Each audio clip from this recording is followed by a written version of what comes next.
tell me that, okay, you are talented, you do this, or you can do that, or you can dance, or this. And I'm like, no, I don't have a talent. The only talent I have in this life. Johnson, did you say something? I didn't hear. Come again. You can dance. Now, what I do is I like to call it shake body. Under the power of the Holy Spirit and the unction, it comes. It rests upon me. Lessons. I can send you a number. It's just comment on the comment.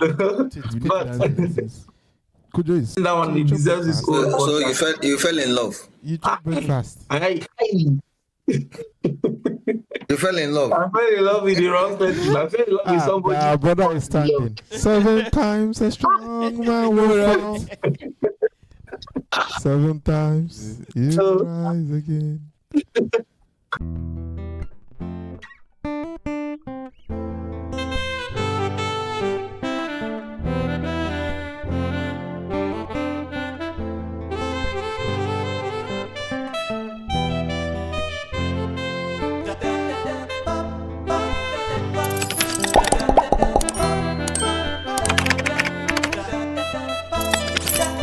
Go ahead, please. What do you have to tell your 18-year-old self? So my 18 years, when I was 18 years, that would be about 7 years ago for me. So it's to me, it's been quite a journey. I like to commend myself on a few things. First and foremost, I would say Israel at that age, you had given your life to Christ fairly recently, about 3 years ago, and you were well on your way, walking the path and being led by God, growing. So I would say well done for that, because those experiences shaped who you are now, who I am now. So yeah, well done for that. So I really like to commend myself. Another thing I would like to commend myself on is that anything you put your mind to do, the Lord gave you to. I always tell myself that sometimes when people tell me that, okay, you are talented, you do this, or you can do that, or you can dance, or this, and I'm like, no, I don't have a talent. The only talent I have in this life. Johnson, did you say something? I didn't hear. Come again. You can dance. Now, what I do is I like to call it shake body. Under the power of the Holy Spirit and the unction, it comes. It rests upon me. Lessons. I can send you a number. It's just comment on the comment. Kojo is. The funny thing, I wasn't like that at 18. I actually learned most of most of my dance skills in 2023, 2024. That's because I was in a position I was supposed to do. If you could see my previous videos, like me on stage, maybe ministering and trying to dance, it's just terrible. It's terrible. It is a different atmosphere. So, but yeah, like I say, I like to tell people that my only superpower that God gave me, the only gift God gave me, is a doggedness to achieve whatever I set my mind to be able to do. So I wasn't born knowing how to sing. I wasn't born naturally picking up things, like being able to just take a computer and then code or program, or I wasn't born being able to play guitar. I struggled. Every single thing I can do now, I had to go against myself to learn how to do. And what I realized is that especially when it was for Kingdom, and I picked it up, the Holy Spirit empowered. Early today in service, I was playing keyboard. Now I'm one of the main keyboardists for my church. And I mean, Daniel knows I wasn't playing keyboard like that. Anthony was, but right now I play really well, and I would literally just be there, and the Holy Spirit would just tell me, okay, this particular song is like me so la la so me, and I'm like, okay, wait, that makes sense, and I'm like, okay, this thing is connecting in my head, and I'm like, and it's just spiritual, because the regular me can never be able to make those thoughts. It's literally like downloads, and it happens for everything in my life. And so yeah, I would like to commend myself that Israel, you were on the right path in that regard. and it's brought me this far. Now things to not necessarily critique, but good advice for myself. I would say, first of all, maximize your time, Israel. Maximize your time. I used to think I was the busiest person in the whole world. I used to, when people text me, oh, I'm busy. Oh, like just because, maybe I was busier than some other people doing on campus. Like I would like literally have something to do every day of the week. At church. And every day of the week, particularly in my third year and final year, I found myself coming back home like 10 p.m. because maybe after class I have a church something, maybe like a frontliners rehearsal meeting, like leaders meeting, or another 2 rehearsals a week, all of that stuff. So it was, but compared to my life now, I look back and I'm like, okay, you had free time. There was a lot of things that you could have used it for. Like I used to daydream. I'm like, I wish I could do this. So, bro, you should have just done it. You shouldn't have just been daydreaming. You could have just done it. Yeah. So Israel be more serious with learning that advanced instruments mastery. Picking up that keyboard earlier would have helped. Learning how to code earlier would have helped. I shouldn't have waited until I had finished my bachelor's and had completed my NSS. So NSS means National Service Scheme. And it basically is similar to NYSC for Nigeria. Right? But just that we don't do army stuff, we don't do like military. It's just serve the country in a particular position. So it's literally doing my NSS that I started learning. Which country are you referring to? Ghana. Hey, Country Ghana. Thank you. Yes. Thank you, sir. Wonderful. Sorry, sir. Yeah, so that's what I would say. So in the US, what's the equivalent of that? Pardon? What's the equivalent of that in the US? Oh, AmeriCorps. Okay, AmeriCorps. Okay. AmeriCorps. Yeah, so I'll say be serious also about learning about financial freedom, financial liberty, and managing your finances. I was always like, this thing, it was always a drag for me. Like anything to do with money or to do with managing money. Basically, any numbers thing was a drag for me because I hated numbers. I really did. And I don't know if it's probably something like I've always had an issue with numbers as a child, So I would have said like strive to gain mastery in that regard as well. It would have helped a lot. And I wouldn't have had to have learned some bitter lessons upon coming here and being self-sufficient and managing myself. Yeah. The next thing I'll say, so the first thing is to maximize your time, Israel. You can. You could have.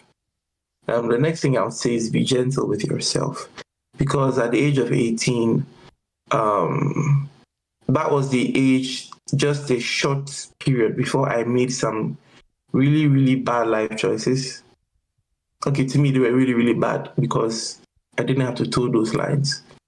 And it began a period of guilt and shame in my life that would follow me for years to come.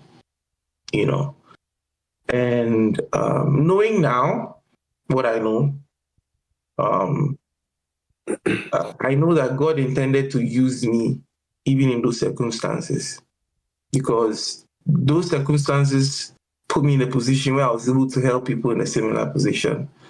I was really able to help people come out of it. And now, like by the grace of God, there are people who literally point to me and say, if not for you, this man, I don't know where I would be, just because I could relate, just because I had been through something that I've been through as well, So knowing now what I know, I would say, Israel, be gentle with yourself. You shouldn't have been that hard on yourself.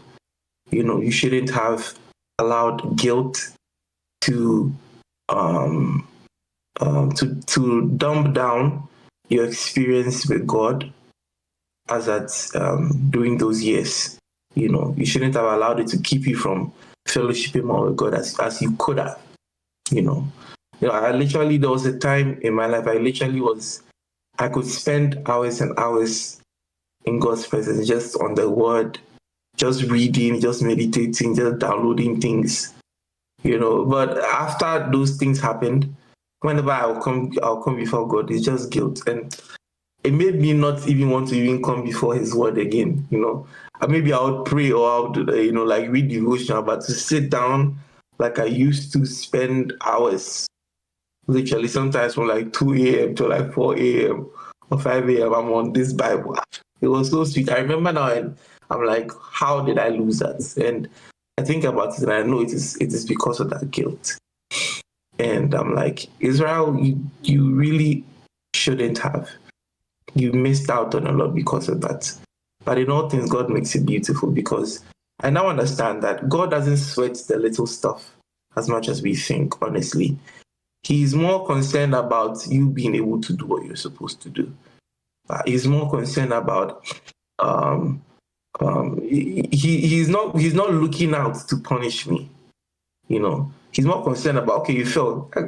Hurry up and get up and let's get to this place we are supposed to get to. Time is going. He's not limited by time, but I am. He's like, you don't have time to, let's go. Don't worry about it. Let's go. That kind of thing. So, I would try to bring that understanding more to my 18-year-old self so he could be spared some unnecessary pain. Then the last thing I would say is, bro, you shouldn't have gotten broken heart over a girl. Like, that was... You shouldn't have allowed yourself. You shouldn't have allowed yourself to be broken hearted over a lady. God.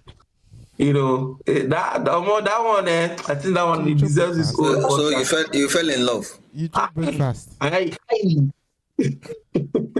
You fell in love. I fell in love with the wrong person. I fell in love with somebody. Our brother is standing. 7 times a strong man will fall. 7 times you rise again. So that's you should have guarded your heart, Israel. You really should have. But then again, I was not experienced enough to see some signs and be able to extricate myself well enough. So that took me it took me a whole year to decide that I can't continue like this. And it took me about another 2 years to stop thinking about that person. Wow. It was not easy. I was all in. So, Yeah, so yeah.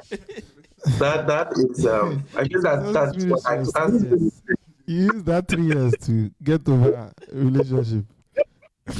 Wonderful. So I would calculate it like that. It's like when you calculate what Jesus has done versus what we have done in 3 years. So I guess that's it for me. Thank you. God is merciful. Yeah. God is merciful. Thank you, my brother. This is like a lot of things. Can you tell the professorial this thing in our brother said this thing?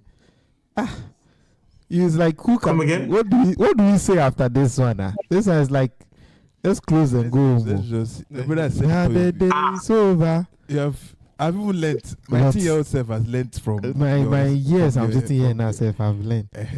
No, it's not 18-year-old self. Your current year self. My current self. Exactly. I don't know if it is 22 or 23 or 24-year-old self, but whichever one it is now, I'm sure you've learned from this. It's all right. Okay. But what were you saying about? I was you about want to to say that close it up here today? Professorial.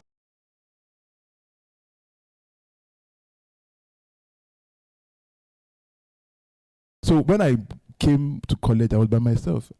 So it's like for the first time, I don't have to go to class. This is optional. Freedom. Because my parents made me go to class. They made me go to school. Even though we didn't like school, we didn't see the purpose of school, but my parents pushed me into it. We didn't see the purpose of the purpose of going to church was more for friends. One thing I'll tell my 18-year-old self was like, I should have not only been waiting for things to happen to me or just, I don't know, just moving through life like I don't know, a weed or a read, and like you just take things the way they come and all of that. Like even I remember at the age of 18, one thing I knew that things weren't right in my life, but I just told myself, I know that one day I'll find God. But that day could have been that one day that I said I know could have been that day. And that's a lot of things that happened to me in my life while I was 18. I took things as they came and all of that. And, I just wonder if I took things like, if I was intentional about things, about different kinds of things, how things would have gone differently for me. So